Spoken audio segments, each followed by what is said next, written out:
Amém? Essa ministração começou a ser gerada no meu coração quando meu pai foi lá na praça pela manhã na Rio Barbosa. Nós temos um trabalho lá, meu pai tem mais de 30 anos, ele prega lá, e ele falou sobre um atributo de Deus que é ser justo. E aí meu pai gravou um vídeo no canal dele no YouTube.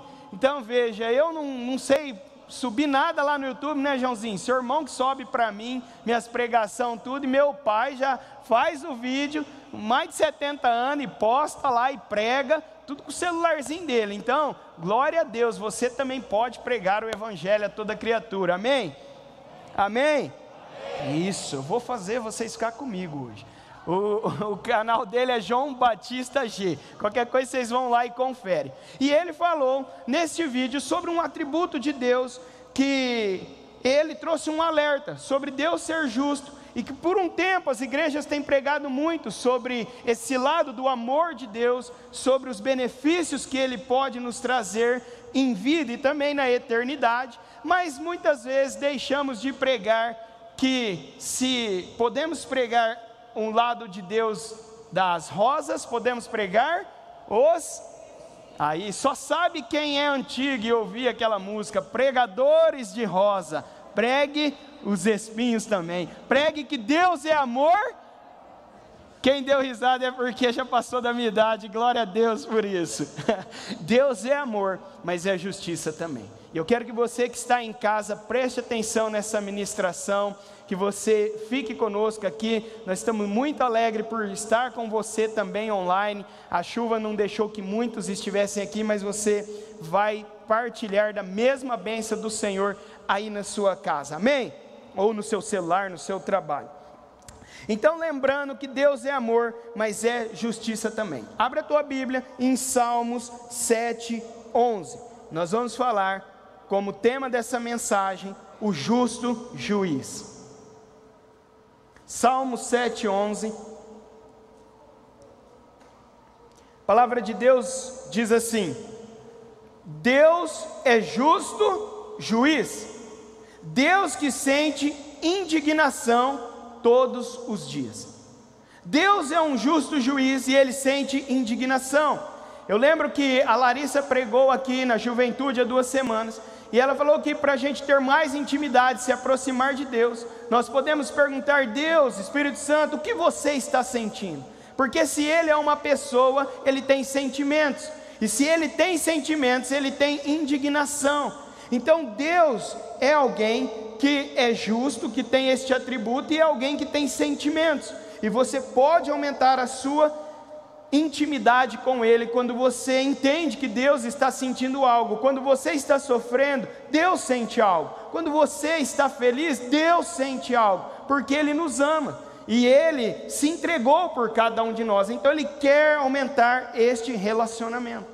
Mas muitas pessoas já te indagaram na vida, ou você mesmo se perguntou sobre, contestando este atributo de Deus.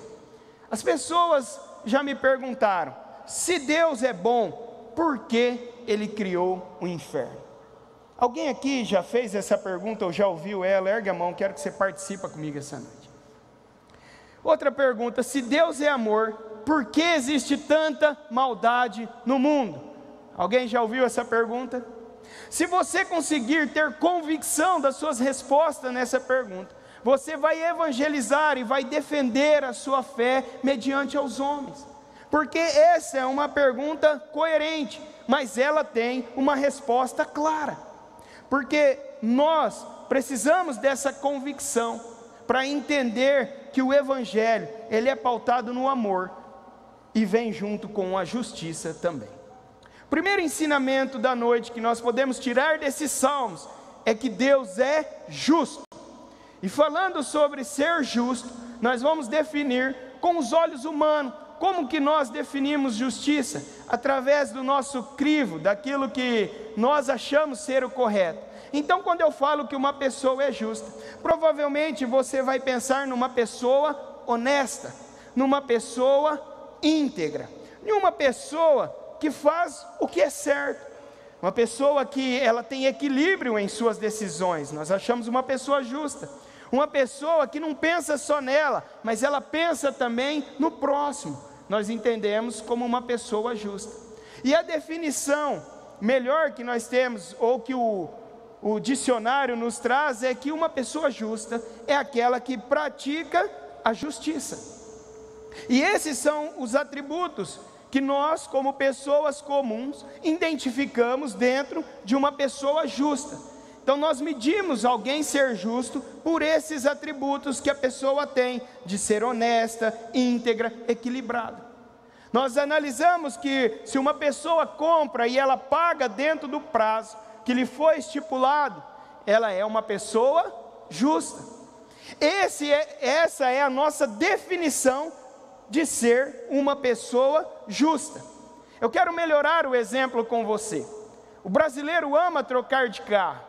Então, se você amanhã fosse trocar de carro, você provavelmente gostaria de ter uma análise justa no seu veículo. Então, se você chegar na loja e a pessoa falar um preço que é muito longe daquilo que você imaginou, ou que você viu na tabela, no mercado, você às vezes se sente vamos de novo, vocês estão comigo, você se sente injustiçado. Então a pessoa define a justiça por um preço de carro muitas vezes. Quer ver se ele atravessar a rua em outra loja e a pessoa pagar 2.000 a mais. Ele saiu da casa dele preocupado com quanto ele iria receber pelo carro dele. Ele não está preocupado no valor do carro que ele está comprando. A prioridade dele era identificar uma justiça no valor de mercado do carro dele. Vocês estão me entendendo? Agora, eu quero aumentar este exemplo, falando quando nós ficamos indignados. Quando a mídia solta alguma reportagem que aconteceu, alguma maldade que aconteceu dentro da humanidade, o nosso senso de justiça é aflorado. Quando filhos matam os pais para adquirir a herança, nós ficamos indignados. Pensa para quem já é pai então, que cria o filho, dá o seu melhor e fala, poxa vida, aquela foi lá e matou o pai dele por dinheiro. Para nós é uma injustiça. Agora vai piorando o seu senso de justiça aí, e o meu também, quando nós vemos crianças que são inofensivas ou não tem como se defender, e os pais de repente, por uma má decisão, se divorciam, e aí o padrasto, a madrasta vai lá e maltrata esta criança. Em alguns casos a criança perde até a própria vida. O que clama dentro de nós? Que seja feita, vamos de novo, que seja feita, tem que falar alto, senão o pessoal lá de casa não ouve, entendeu? Então tem que falar alto. Clama dentro de nós um senso de justiça.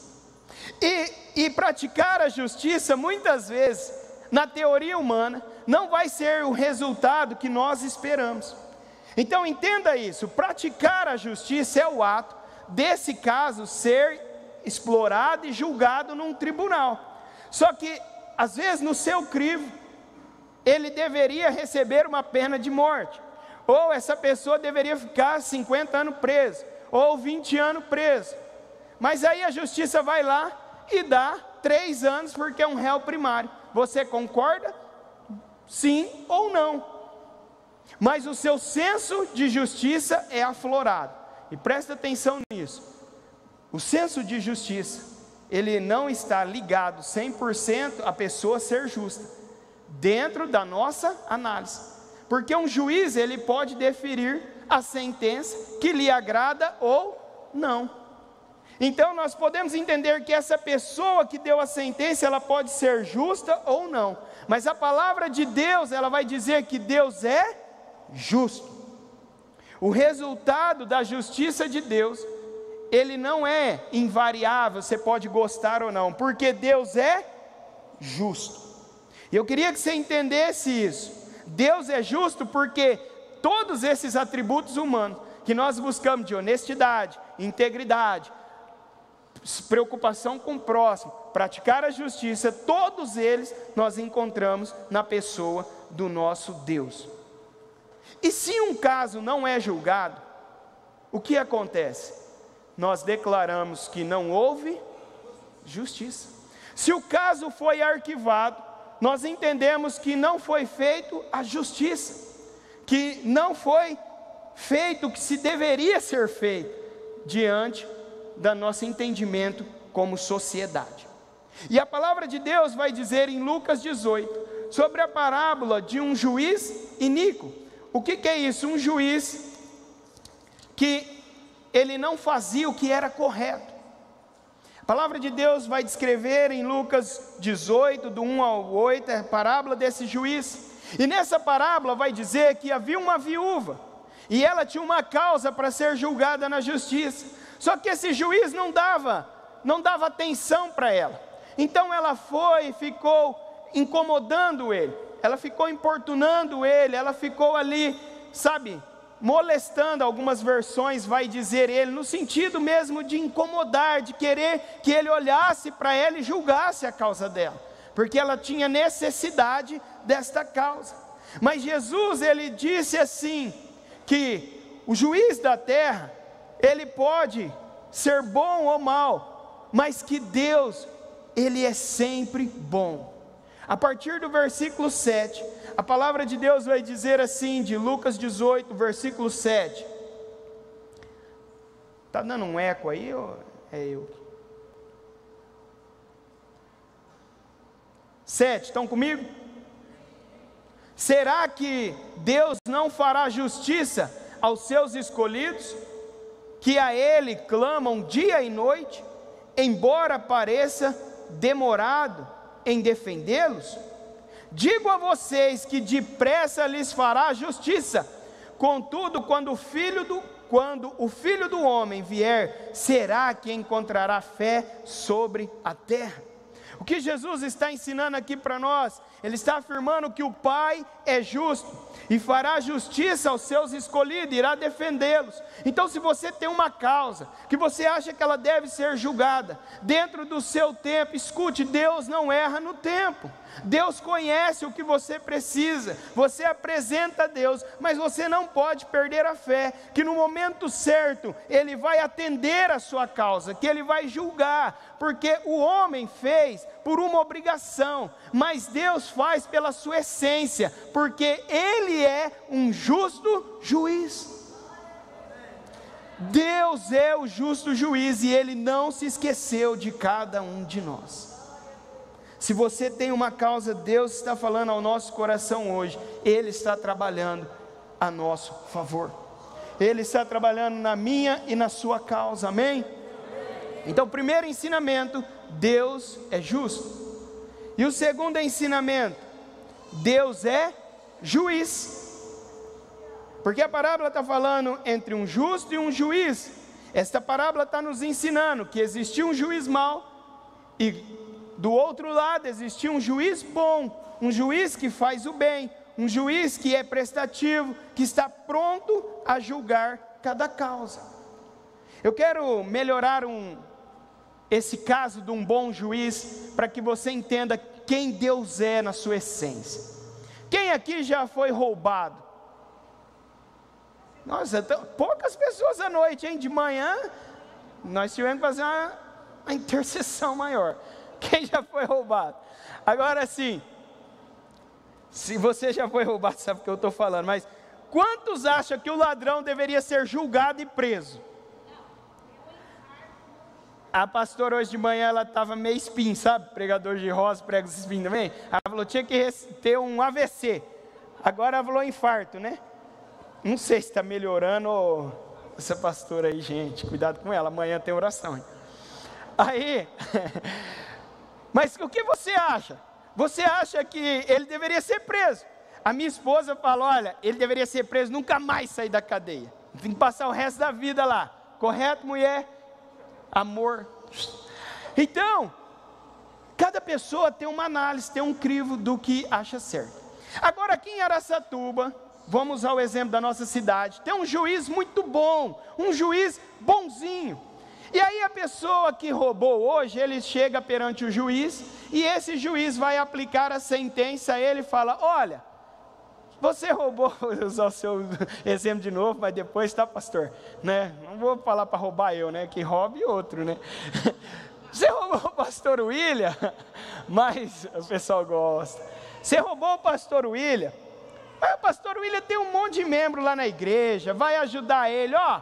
Tá uma carta aqui, você está liberado, está perdoado. Nós nem construímos cadeia em Araçatuba, então fica tranquilo. E aí esse cara vai embora. Aí o que acontece? Ele rouba novamente. Aí ele vai e rouba outra pessoa, e rouba outra. E aí o pessoal vendo que todo mundo que roubava, esse juiz é bonzinho, libera todo mundo, a cidade vai virar um caos. Quem vai querer morar nessa cidade? Ninguém. Quem vai achar que esse juiz é bom? Ninguém. Porque o juiz está lá para trazer uma sentença ao malfeitor. E se diz que ele precisa ser julgado e pagar pelo que ele fez, o juiz deve exercer a sua função. Então, ser um bom juiz não está ligado a perdoar ou a questão só de deixar que a pessoa não pague pelo que ele fez. Um bom juiz é aquele que julga de maneira correta, equilibrada e que aplica uma sentença determinada pelas regras da sociedade. Amém? Essa é uma definição de um bom juiz. E sabe por que Deus é um justo juiz? Porque Ele criou o céu e o inferno. Lembra da pergunta que nós fizemos? Se Deus é bom, por que Ele criou o inferno? Justamente porque Ele é o justo juiz que criou o inferno. Todo ser humano que infringe uma lei na terra, ele tem que pagar pelo seu ato, e ele vai ser preso em uma cadeia. E o que Deus criou foi o inferno como uma maneira de prisão. Então toda pessoa que fica infringindo as leis espirituais e não está preocupado no evangelho que Jesus Cristo trouxe à terra, essa pessoa um dia será julgada, e o julgamento terá uma sentença. E por isso que Deus é apaixonante, porque Ele nos deu o livre direito de escolha. Jesus, Deus, não criou robôs. Então Ele deu um direito para você seguir ou o caminho da perdição eterna, ou o caminho da salvação eterna. Está diante dos seus olhos as decisões. Mas um bom juiz é aquele que aplica uma sentença. E para que haja essa sentença, precisava existir os dois lugares. Se Deus é bom, por que Ele criou o inferno? E a resposta é: porque o inferno é o contraponto da justiça. O inferno é o contraponto da justiça. Preste atenção nisso. Não é um contraste ou uma oposição. Não, é um contraponto da justiça. Judicialmente, um contraponto seria um complemento do assunto que você está discutindo ou que está em pauta. Então, se nós estamos falando sobre um justo juiz, o inferno é o contraponto, porque ele é um complemento à bondade de Deus. Não teria como você entender o tamanho da bondade de Deus se não existisse um inferno. Por isso que quando te perguntarem, você tem que ter convicção que Deus é um justo juiz.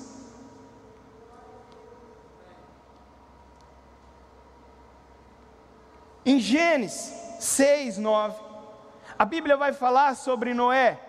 E hoje, como choveu muito, o exemplo é muito cabível. E ontem o Dani falou isso, e o Joca. Ele fala ali que Noé era justo e íntegro, porque ele andava com Deus. E a Natália, a esposa do Dani, falou isso, que ele só era justo e íntegro porque ele estava andando com Deus. Nós andarmos com Deus vai gerando em nós os atributos de Cristo, vai gerando em nós os atributos de Deus através da ação do Espírito Santo. Então nós vamos se tornando justificados pelo sacrifício de Jesus, até chegar à excelência de varão perfeito. E é a caminhada que Noé tinha. Aí Noé foi obediente, Noé renunciou à sua vida, Noé deixou tudo para cumprir um propósito eterno. E vamos acionar o nosso senso de justiça aqui, por favor. Vamos voltar lá na história e pense, Noé começou a fazer aquela arca.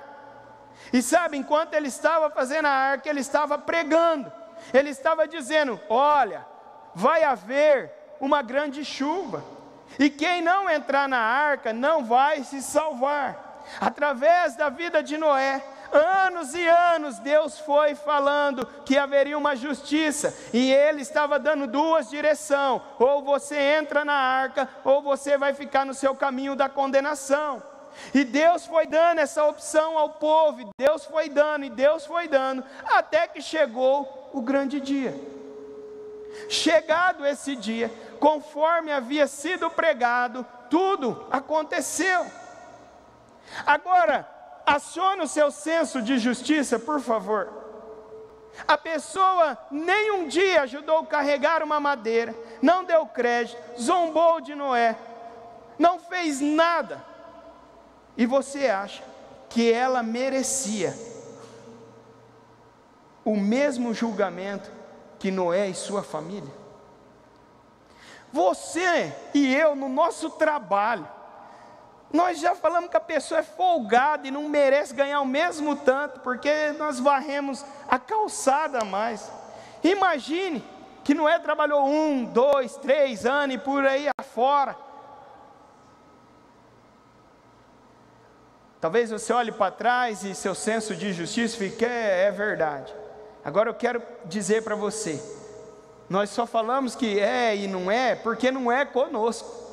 Porque quando é comigo e com você que dói na pele, aí o nosso senso de justiça é aflorado. Então, Deus, Ele foi justo. Deus foi justo com Noé e com a humanidade. Por quê? Porque Ele deu tempo.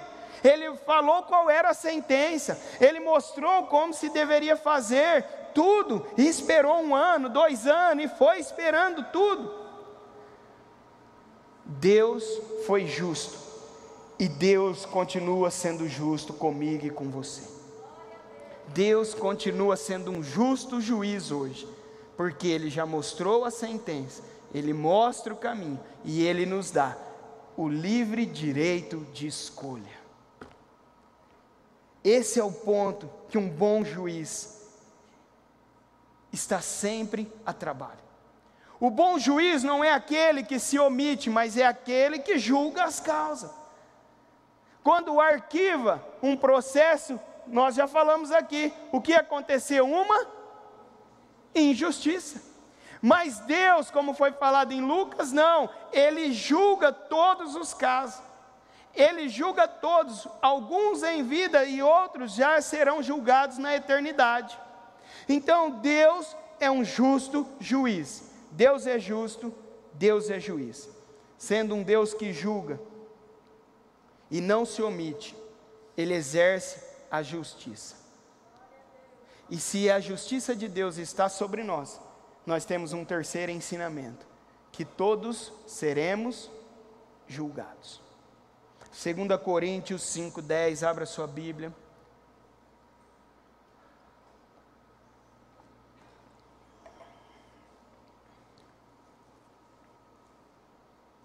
Amém? Vocês estão me entendendo? Pessoal de casa, qualquer coisa manda no chat aí. Vai mais devagar, Mateus, por favor. Quero anotar, esqueci um versículo. Deixa Deus te usar. 2 Coríntios 5:10, amém?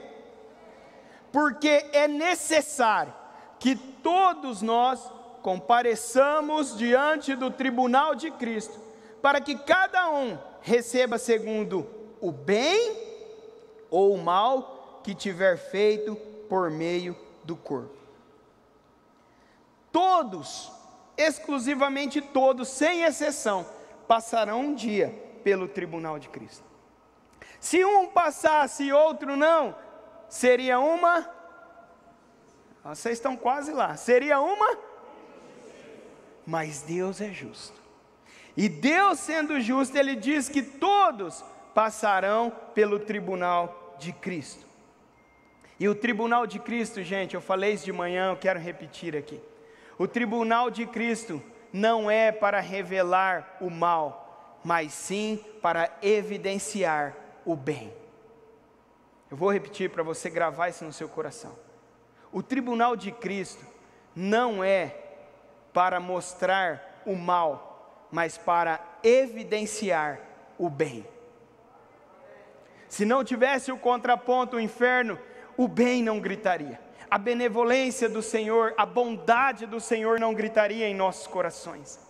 Mas Deus, sendo um justo juiz, Ele já nos deu a direção, e Ele nos falou qual é a justiça de Deus sobre nós. A justiça de Deus está em Romanos 1,17, que vai dizer, porque a justiça de Deus se revela no Evangelho de fé em fé. A justiça de Deus, essa justiça, Deus é um justo juiz, e todos passaremos por um tribunal. Você precisa temer esse tribunal? Não. Por quê? Porque a justiça de Deus está revelada no Evangelho. A justiça de Deus foi revelada em Cristo Jesus. Quando você está na casa de Deus, você está aqui, não está só passando um tempo, mas acredita nas palavras que estão sendo mencionadas aqui. Você está exercitando, está declarando a sua fé em Cristo Jesus, e é ela que traz a certeza que nós estamos no caminho correto de uma eternidade com Cristo, e não num caminho de perdição. Você estando na igreja, você entendendo o Evangelho, você buscando ler a palavra, conhecer melhor a palavra, você estará na direção certa.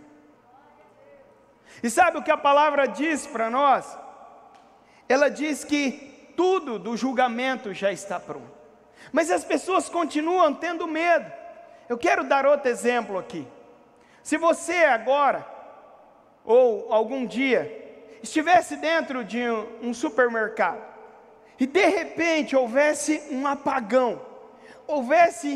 apagão geral, que ninguém conseguia ver nada, aquela escuridão, e passado ali 10, 15 minutos, a luz voltava, e as pessoas vieram os seguranças, os funcionários, e foi todo mundo colocado num canto do supermercado, e falou, olha, todos vão passar aqui agora, para uma revista dentro de uma sala, antes de sair para fora. Se você estivesse ali naquele grupo de pessoas, e cometeu algum ato, você estaria apavorado. Se quem não fez nada, talvez fique até com medo, né? Porque eu não gosto de ser indagado e questionado, mas você estaria, vamos de novo, o pastor William falou já, mas você estaria tranquilo. Se você não fez nada de errado, está na fila de um pré-julgamento, de uma acusação ou o que seja, mas você não fez nada de errado, você está tranquilo. Então você vai para essa sala tranquilo, para esse interrogatório tranquilo. Agora, a pessoa que cometeu um ato errado, que roubou, o que ela está? Preocupada, amedrontada. Por quê? Ela tem medo de ser presa. Ela tem medo de ir para cadeia. Então isso precisa estar clarificado no nosso coração. Tem um monte de crente que não pode ouvir falar do inferno, que dá um arrepio santo. Do Espírito Santo não sente nada, mas do inferno... E antigamente se pregava muito sobre a condenação eterna. O pastor William até mencionou numa reunião segunda-feira, que as pessoas, vinham muito a Deus com medo, porque tinha medo do inferno. Mas por um tempo agora nós estamos pregando muito amor. O que está acontecendo, Dina? As pessoas estão se distanciando. Em vez de se apaixonar por Jesus, estão se distanciando mais. Pelo medo estava mais próximo. Agora você não precisa ter medo do inferno. Se você é um cristão, entendeu que Jesus morreu por você, seus pecados foram pagos na cruz, você não tem que ter medo de um interrogatório ou de uma acusação, porque você não fez nada de errado, você já sabe da sua caminhada, você tem a plena convicção. Tem algum problema de ter cadeia na minha cidade, de ter uma prisão? Não. Por quê? Porque eu não roubo. Qual é o problema de ter um inferno? Nenhum. Não foi preparado para as pessoas, a não ser aqueles que tomam a decisão de si próprio de fazer o que não é correto. Agora a sentença de Deus está aí para isso, para que seja julgado aquele que se renunciou, aquele que se cuidou, aquele que se absteve. É para isso. E onde está Mateus, então onde está esse conjunto de regras e tudo que nós devemos fazer como dentro de uma sociedade? Está na Bíblia Sagrada. A palavra de Deus em João 12 vai dizer que o Senhor não veio, João 12, 47, não veio para julgar o mundo, mas Ele veio para salvar o mundo. Ele veio para nos salvar. João 12, 47, se alguém ouvir as minhas palavras e não as guarda, eu não o... Vocês estão comigo? Vamos de novo? Se alguém ouvir as minhas palavras e não as guarda, eu não o... Porque eu não vim para julgar o mundo, e sim para... Meu Deus! 48, quem me rejeita e não recebe as minhas palavras, tem quem o julgue. A própria que falei, essa o julgará no último dia. Sabe o que vai nos julgar no grande tribunal de Cristo? A própria palavra que está descrita. Agora veja, você não vai ser pego de surpresa no tribunal de Cristo, por favor, entenda isso. Você vem aqui, o pastor prega, você ouve uma palavra, você vem na oração, e o Espírito Santo vai te direcionando, vai te mostrando, olha, não faz mais isso, não faz mais aquilo, e você vai parando com isso, parando com aquilo, e vai entrando dentro do crivo.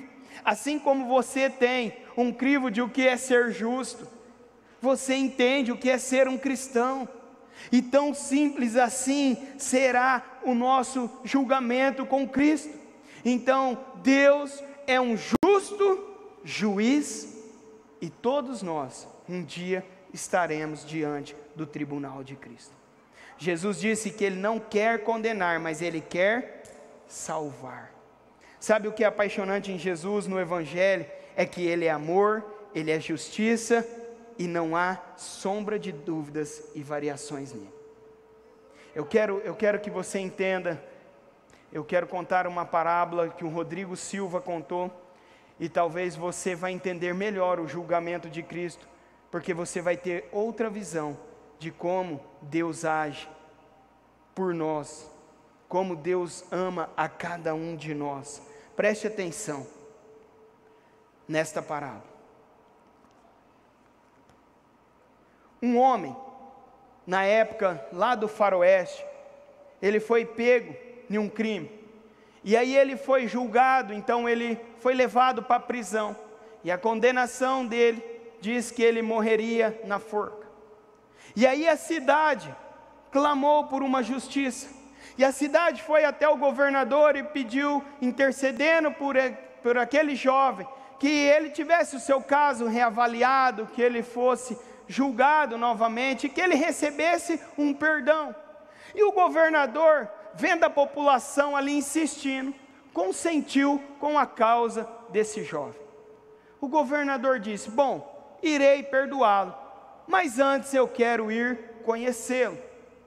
E para ele não ir como um governador, uma autoridade, ele foi e se vestiu como um pastor, e ele colocou uma roupa, de um pastor e tal. Como chama, pastor, aquele que o pessoal usava antes, gomadinho lá, não tem o nome.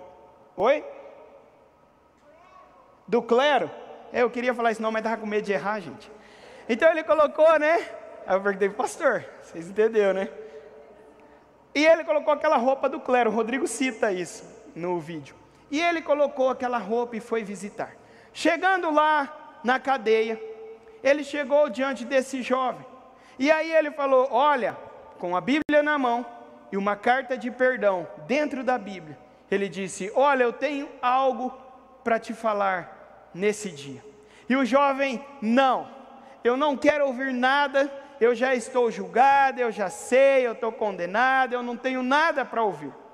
E aí o governador, vestido de pastor, insistiu, mas olha, eu tenho uma palavra especial para você, eu tenho algo para te entregar. E esse jovem foi ficando mais irritado e começou a cuspir e mandar que esse pastor fosse embora.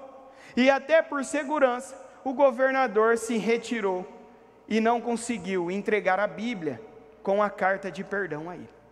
O carcereiro voltou, entrou, se dirigiu a esse jovem e diz, nossa, mas como você é burro, como você é burro. Ele não era um pastor, ele era o governador, e ele estava aqui com a sua carta de perdão. E aí ele foi e ficou ali, cumpriu o seu tempo de prisão, até que chegou o grande dia.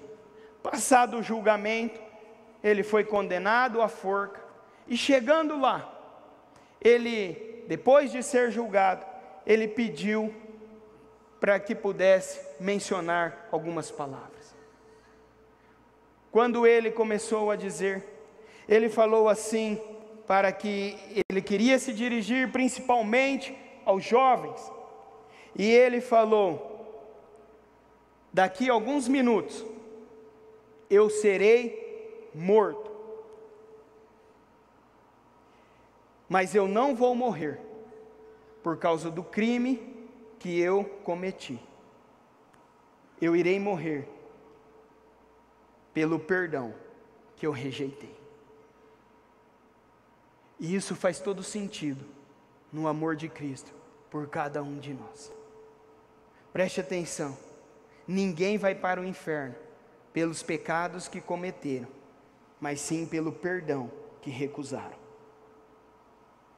O julgamento de Deus é justo e perfeito. O que faz a pessoa se perder, não são os seus pecados, não é o que ela comete como pecado, mas é sim a graça que ela recusa. Todos nós que estamos aqui essa noite temos esse direito de acessar a graça de Cristo. Não importa quantas vezes você errou, hoje é um dia oportuno, porque naquele grande dia você não vai ser julgado somente pelo bem e o mal, mas sim, primeiramente, pela graça que você pode ter recusado em vida. O justo juiz, ele se faz presente aqui hoje à noite, e é através do Evangelho de Jesus que você está liberado para viver uma vida abundante de graça e de amor. Mas a escolha sempre será sua, nunca se esqueça disso. Não é o mal que será revelado no tribunal de Cristo, mas vai ser evidenciado o tamanho do bem que Jesus fez na cruz por cada um de nós. Jesus espera por você, Jesus amou a cada um de nós. Que você não seja aquele jovem que no fim da sua vida disse, ou diante do tribunal, eu não vou morrer pelo meu erro, mas sim por negligenciar um perdão que me foi concedido. Nunca se esqueça disso. Deus é amor, mas é justiça também. Deus abençoe a vida de vocês.